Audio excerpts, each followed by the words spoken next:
All right. If you need to get a sense of the global and the Indian economy, there are few people I rely on as much as I rely on the word coming in from Mr. K.V. Kamath. Thank you very much for being with us right here in Davos. The global growth yesterday was revised down by the IMF. They do believe that India has the potential and growth will pick up in 2019. Are you as pessimistic about global growth and optimistic about India, or are you worried about the fact that India continues to be a one-engine economy and that engine is consumption? The global growth indeed is under pressure. We won't go into that for a variety of reasons, and I would go with the people who are not so optimistic. I don't want to use the word pessimistic. Right. India clearly is on a roll. I think the equation is very simple. It's a large population which is on the move, and the base has built up quite nicely. And on that base, all you have to do is look at what is not yet done and count that and invest for that. And I think our country will grow for a very long time. Before I go to India, sir, I have to ask you on China, and you have in some sense a global insider on China as well. People are very worried about the slowdown in China. Do you believe those fears are exaggerated? I mean, an economy with a base of $14 trillion cannot perhaps be growing at 8% year on year. Not the internal economy. I think there are enough steps which we may not be able to go through in a short interview as to what they do to keep the pump primed. And these are all, again, in the context of 1.3 billion people. As they move forward, these investments bear fruit. So they will keep that going. It's the global context which is putting pressure on China, if at all. And that is because of the global slowdown. And I think the effort within China is to see how domestic growth can make up for that. It's a very interesting balancing act. One must remember that that economy works at interest rates which are half that of India's. That's true. So lending rates are 7%, deposit rates are 2.5%. So the ability of the banking system to support growth is significantly more than in India. So I think all these become pluses which keeps that country going. Oh, absolutely. And that's an interesting perspective, and especially coming from you on China, because I think the world unduly kind of frets over the growth rates in China. But coming back to India, and I will go to basic numbers of growth and monetary easing and all of that in just a minute. But we're also talking at a time when this is an election year. We will see the big battle ahead of 2019. 5 years of this government, many reforms have been carried out. Still a lot more needs to be done. What would you assess were some of the big achievements and perhaps some of the misses? I think the big achievements have all been articulated. To me, GST was a big achievement. I think as a banker, the cleanup of the system and the legal enabling of the cleanup, because that was a challenge all these years. Putting that in place, I think, is a big plus. So the growth engines are there, and I would look at, again, 1.2, 1.3 billion people, the infrastructure needs. You pick any area, whether it is roads, whether it is water, whether it is power, whether it is homes. True. This is an opportunity for the next 10 years. So I wouldn't really be concerned about potential for growth in India. I think it is planning for growth and executing for growth which should be top on the agenda. But Mr. Kamath, even though you don't highlight the hits, so to say, but our lack of jobs and perhaps the rural stress, some of the things that you would count as pain points? We'll have to look at where are jobs created. I think jobs are created two ways. One, the act of investment, and thereafter when the investments bear fruit. So if I'm saying that the infrastructure agenda for India is so large, that should be the growth engine driver in the first place. And thereafter, when incomes rise, consumption becomes the second place. So I think we were chatting just before we started the interview whether ours is only a consumption economy. The Indian economy, I think, is going to be led by investments and consumption. And investments, I would think there's virtual and endless opportunity on the infrastructure front. It's, I think, only constrained by our imagination. And thereafter, that will kick in the consumption cycle at a greater pace. So I'm very optimistic on India. And that's a virtuous cycle, investments that will lead to consumption. But virtuous cycle, you need to look at where does it stop kicking in. And again, we have China in front of us. It has not stopped kicking in, even as the economy is now 9 or 10 billion $10 trillion. Mr. Kamath, one of the questions that I will have to ask you, because this is an election year. Markets, investments, investors don't like uncertainty. Election is an uncertain input that comes into the economic landscape. Are you wary of what could perhaps be a fractured mandate in 2019, or do you believe the reform trajectory, irrespective of the political coalition, is here to stay? I will not talk of politics because my current job would not I permit me to do that. Let me just put in context. I think India has grown over the last 20 years, if you see. As long as the growth momentum was there and the growth engine was pointed in the right direction, it has grown irrespective of what the political landscape is. So that's all that I would say. And I would think that successive governments, starting in the 90s, have actually laid or taken the agenda forward. So I would believe that so what you're India will essentially grow. saying is that the reform trajectory is here to stay, irrespective of what could be the political coalition at the center. Yeah, that's what I would think. So yes, whatever is the coalition, I think the reform agenda would proceed.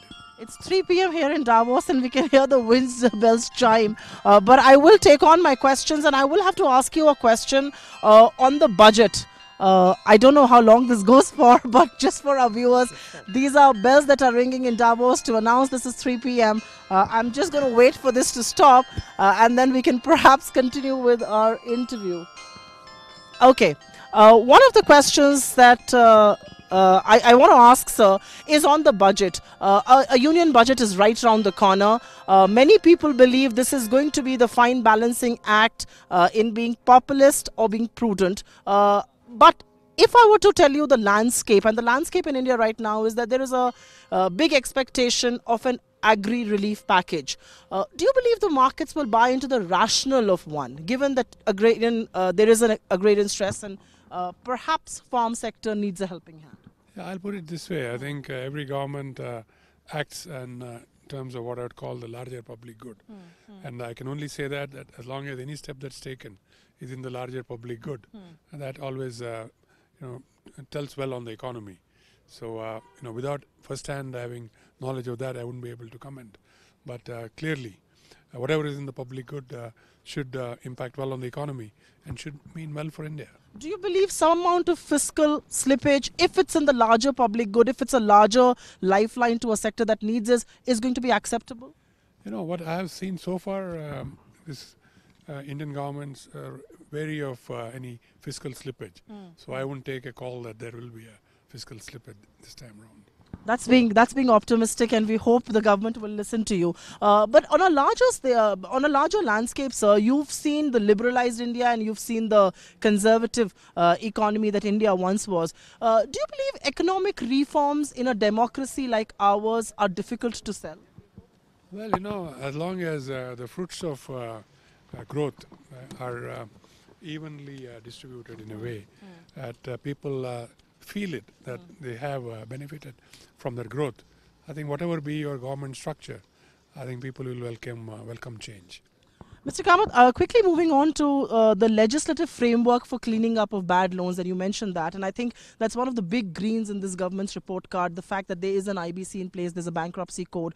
How satisfied or how frustrated are you with the way it has gone on? It's taken too long, but many people believe we have just not resolved enough issues, only 3 or 4 big issues resolved. What would you say? No, I think I think we need to put in context signaling that this is having. There is now a clear understanding, what I am told from the Indian end, that business is not as usual. You can no longer borrow and not pay or not afford to pay. You cannot afford not to pay. I think that is the big impact of this. As far as the process are concerned, we are a land governed by laws, and most of the things that are, in a way, getting delayed, because of due process. I think this is part of the learning curve. You're absolutely right. It has changed the lender-buyer relationship, and Raghuram Rajan was speaking to us, and he said the one thing that it has done is it has perhaps made it very clear that debt is not equity, and many promoters in India were treating debt like that. But the larger question also is there fear that a lot of the Indian assets that end up in IBC could be gobbled up by foreign players, and many assets would go in foreign hands and not stay with India? Or is this a more schizophrenic view of how we look at the world? I think that is a schizophrenic view. I think there will be structures under which debt will be in a way reworked out, and which there may be foreign investment coming in, but I think Indian players will still have a majority of debt in their own hands. But this should not be something that we should worry about. Are we at the tail end of the NPA cleanup? Again, I am removed from the situation, but from all accounts that I see, I think we should be at the tail end of the NPA cleanup. Just one more question on bad loans, and then I'd really move on to the next realm of what we want to talk about. The RBI very recently red flagged Mudra loans. There are people who red flagged MSMEs and has due diligence gone down and things like that. How do you wade through economic compulsions of doing something like this, and of course the due diligence and credit discipline that comes in? Yeah, I can't talk of these particular loans because I honestly have not been tracking what has been happening. But I think it is RBI is within their mandate and ambit to identify where there are challenges, and it is a system which then needs to correct itself.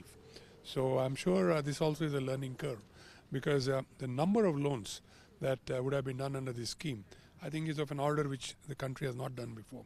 So I'm sure there are learnings there, but if there are learnings, they should be very quickly implemented. Mr. Kamath, I think I need to ask you a little bit of an uncomfortable question there, even though you're seeing it from afar. You spoke about the RBI and how things need to be done. We did see a very public showdown of sorts. We saw an RBI governor quit, and without taking sides on this matter, as a career banker, how did you view the controversy as it played out? The way I look at it is they're all part of a process, in the sense if somebody has laid down office, then you need to find a replacement. And all I can say is, as an external observer, there were views that there would be dire consequences. I think the system strength is shown by the fact that the system has progressed, the markets have progressed, and everything has gone in a way that could not have been foreseen. So I think sometimes it's wrong to second guess. Oh yes, unlike what everybody thought the markets are going to crash, none of that happened. I think we were pretty ring-fenced. But the reason, sir, I asked you that question was that many people also believe the time has perhaps come that we need to make institutional frameworks above personality clashes. And there is some amount of criticism on how an institution like RBI was perhaps dented. Would you say that? Because you've dealt with an institution like that. I would think that RBI is what happens when conversation breaks down? Admire a lot. I would think that things get settled. I never believe that things come to an impasse where things do not progress. Things get settled. Life goes on. Fair point. Quick last questions, and this has to be on an institution that you once headed, ICICI Bank. We saw a controversy playing out there with Ms. Kochar.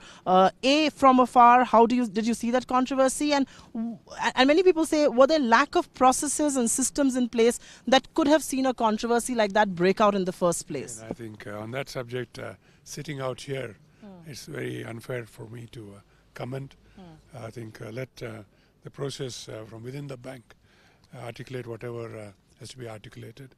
I think it's unfair for me to comment. But is there some merit in the argument? And one has seen this happen in Axis Bank, one has seen this happen in Yes Bank, and I say, is there some merit in the argument that perhaps tenures need to be restricted? The US allows its precedent only 2 tenures because both sometimes get overtaken by powerful CEOs. In the global context, we have seen, at least in the banking business, boards continue and the CEO continues for a very long time.